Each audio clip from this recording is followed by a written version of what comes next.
A pergunta é a seguinte: eu gostaria de saber quando a gente desencarna, se a gente vai para um hospital ou para onde a gente vai. Um bom dia a todos. Olá, dona Helena, muito obrigado pela pergunta. E essa é uma dúvida muito frequente no meio espírita. Será que eu vou para o umbral quando eu morrer? O grande medo dos espíritas é ir para o umbral quando morrer, né? Tem dúvida sobre o espiritismo? Mande para a gente sua pergunta para que nós possamos fazer mais vídeos como este. Não se esqueçam de curtir o vídeo aqui embaixo, compartilhar o vídeo com os amigos e se inscrever no nosso canal, porque isso ajuda bastante na divulgação da mensagem espírita. Para onde vamos quando nós morremos? As possibilidades são muitas. Tudo vai depender do nosso grau de adiantamento, de como nos comportamos em vida, da nossa sintonia espiritual, de quais foram as nossas preocupações quando em vida. Nos preocupamos mais com os bens materiais ou mais com os bens espirituais?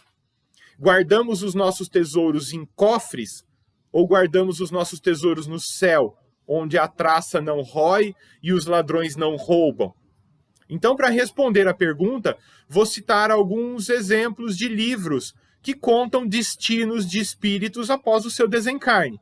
É uma forma da gente se situar com relação às formas, aos locais que podemos ser recebidos após a nossa morte.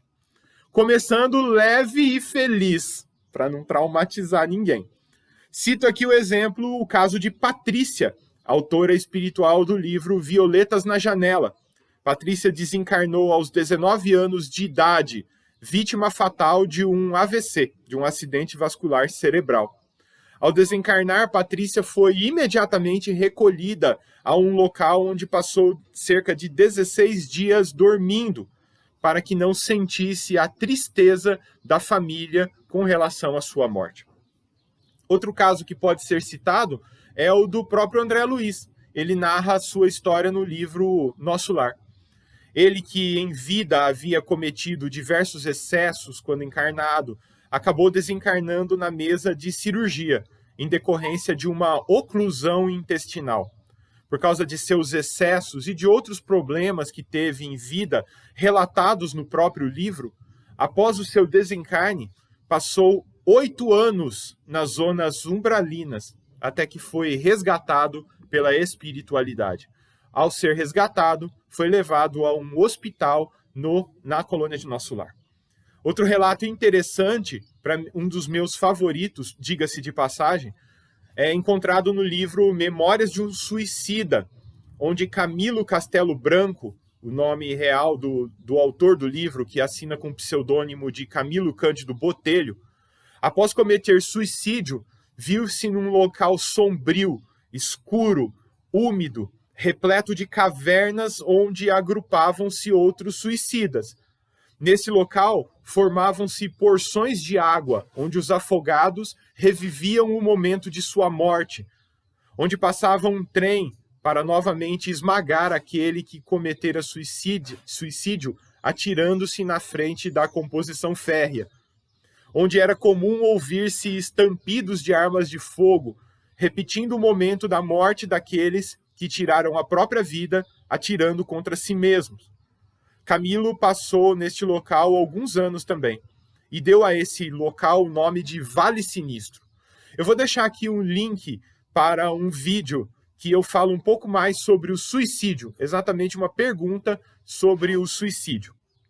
Quem já acompanhou o desencarne de algum parente mais próximo em hospital, ou mesmo quem trabalha em hospital, profissionais da saúde, sempre tem relatos de pessoas que estão desencarnando e começam a ver os familiares que já desencarnaram. Esses relatos são bem comuns. Pergunte a uma enfermeira, um auxiliar de enfermagem, um médico, ou qualquer profissional que trabalhe dentro do hospital, que eles vão contar essas histórias.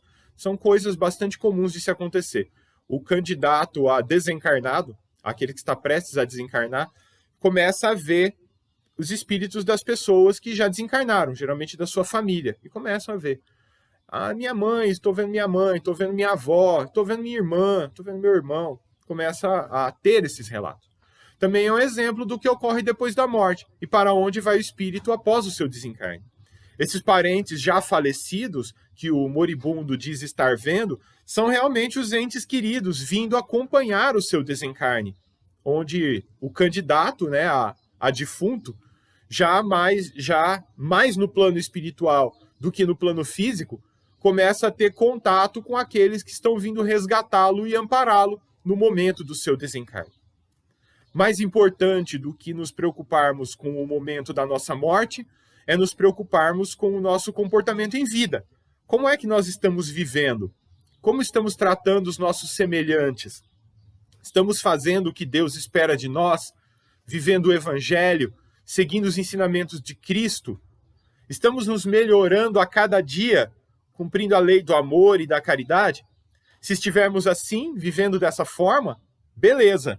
Podemos ficar tranquilos de que quando nós desencarnarmos, seremos bem recebidos no plano espiritual, nos cercando de amigos, de entes queridos, levando daqui o carinho e a saudade de muitos.